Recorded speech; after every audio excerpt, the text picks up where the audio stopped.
Hello and welcome to Screen 7 with your clever critic. I've got a real treat for you today. Two films from the 1990s that have both won Oscar awards. The films are entitled Misery and Fargo.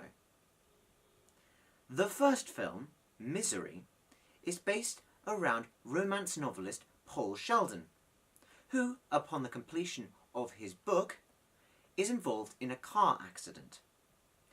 He is saved from certain death by local superfan Annie Wilkes, who is a nurse. She takes him back to her remote house and attempts to nurse him back to health. However, all is not what it seems, as Annie is not mentally stable.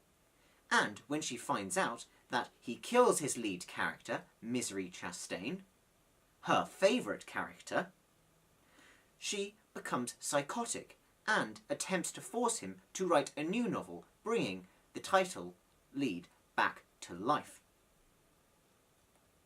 The film is excellent on several points. Firstly, the lead, Kathy Bates. Kathy Bates' role as Annie Wilkes is incredible. She goes from soft and gentle to aggressive and frightening in a matter of seconds. Her award is well warranted in this case, and she is truly the highlight of the film. The film's cinematography is also excellent, highlighting the performance by Bates with plenty of close-ups, contrasting with wide and sweeping shots of the isolated and snowy landscape.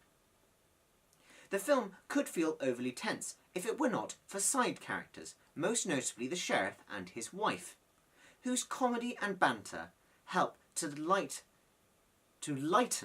certain moments of the film that are not in the house. While the film does occasionally feel a little long, that is the territory when we come to Stephen King adaptations, and anyone who wants to see a fantastic performance from Bates, or is a fan of Stephen King, should really watch this film. Our second film is decidedly lighter, and comes from the Coen brothers. The film is called Fargo, and is based around a botched, planned kidnapping.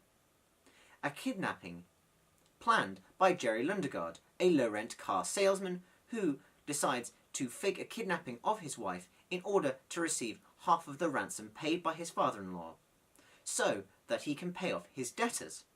However, when he hires two incompetent henchmen who get caught on their way back by a state trooper and two witnesses, whom they promptly kill, there is a major homicide investigation launched, headed by the small Canadian town's head of police, Margie, whose intelligence and extreme pregnancy add to the comedic set of rather dark events. The film is blessed with a fantastic performance by Frances McDormand as Margie, who lights up the screen whenever she is on it.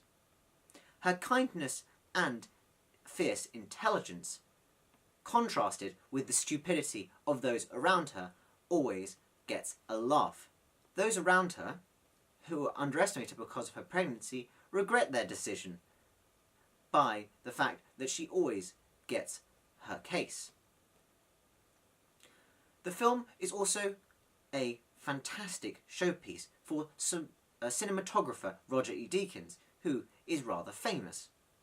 The film looks incredibly beautiful and atmospheric.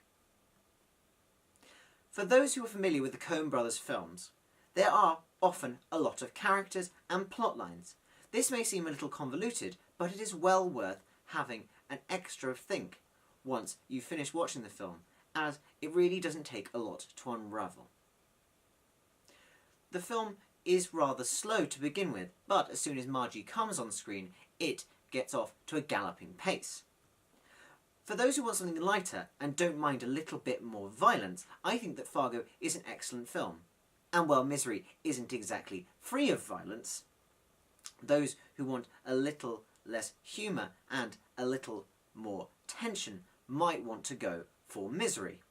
I hope you enjoyed these two films. I certainly did. Please comment below and tell me what you think. And, as always, keep watching.